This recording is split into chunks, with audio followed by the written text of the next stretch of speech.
All right, friends, so I have created a test review for you. So the test review goes through the 4 different methods we learned in division. And down here, I have some other questions that you can do using the traditional method. And here I have word problems. I did not put any questions on fractions because we just did a fractions and they were easy anyway. So if you wanted to review fractions, you can just review the lessons we have done on Monday and Tuesday. So here, for the array method, we have to divide all of them into 4 different groups because my divisor is 4. So if your divisor was 5, then you'd have to do it in 5. If your divisor was more or less, you have to do it according to your divisor. In this case, I have 45 units, and I have to divide my 45 units into 4 groups. So remember, the way you can do this is 1, do it on a piece of paper and don't struggle with doing it online.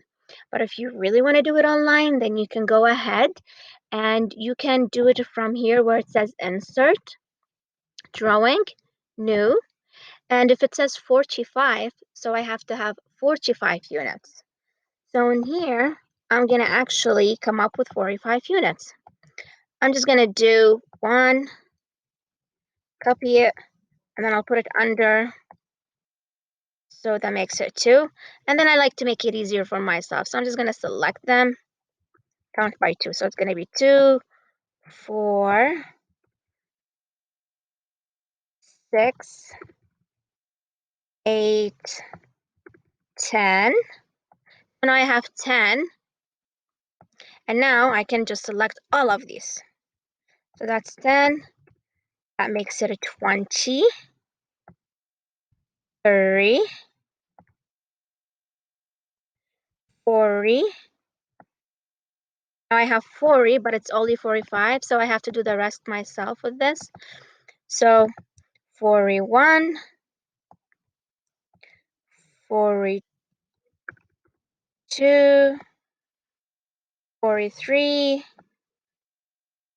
45, 44, and my last one is 45, but it doesn't really go anywhere, so it's going to be an outside or sort of thing.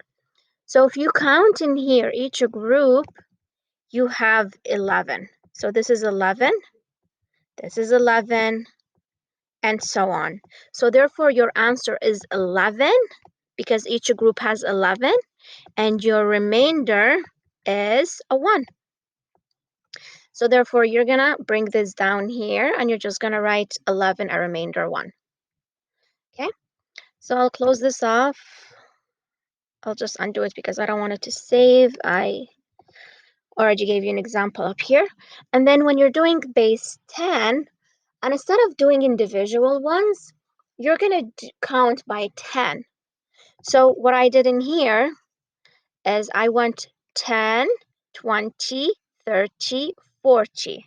And then 41, 42, 43, 44, and 45.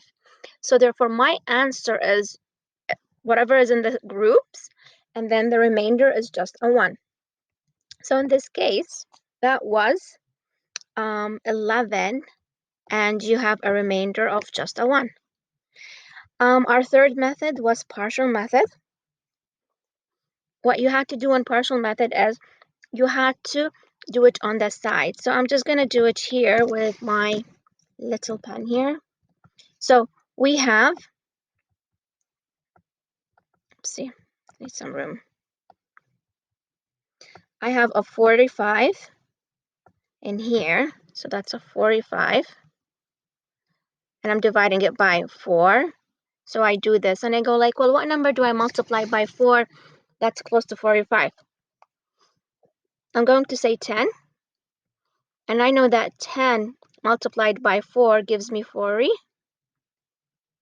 When I subtract, I'm left with 5. And then I go 5, how many 4? That's a 1. I subtract, I'm left with 1. Therefore, my answer is 11 and a remainder of 1.